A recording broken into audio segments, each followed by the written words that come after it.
Colonel Neal and myself have come to the solemn resolution that we will rather die in these ditches than give it up to the enemy.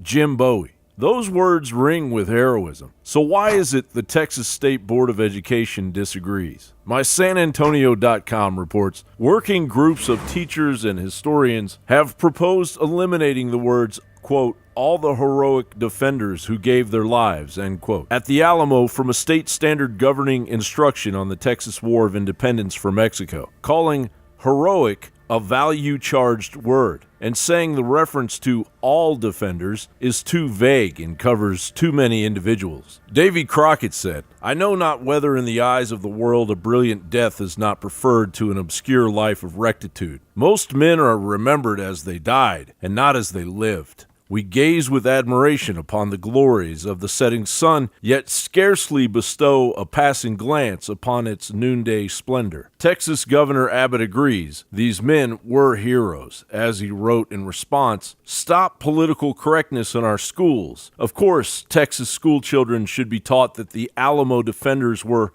heroic. I fully expect the State Board of Education to agree. Contact your State Board of Education member to complain. Where the State Board of Education has failed by insinuating their social justice warrior virtue signaling is by ignoring the actual circumstances between the heroes at the Alamo and the Mexican Army under Santa Anna. The makeup of the soldiers that fought at the Alamo were actually Texians and Tejanos. This wasn't a clash between an emerging Anglo-oriented American culture and Mexican culture. These were two political systems clashing, one shaking off the clutches of tyranny in the fight for freedom.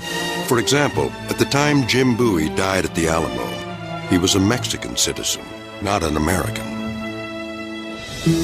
And many of the Alamo defenders were born and bred Mexican natives, not Americans who came down from the north. So what has evolved into a race war was really something quite different.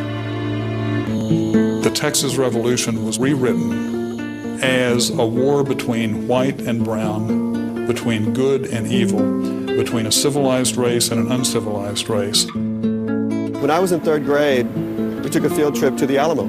As we exit out the back of the Alamo, my best friend nudged me and said, you killed them, you and the other Mexicans. And that story stayed with me for a long time. And it's not that I didn't realize I was Mexican. You know, I never doubted that.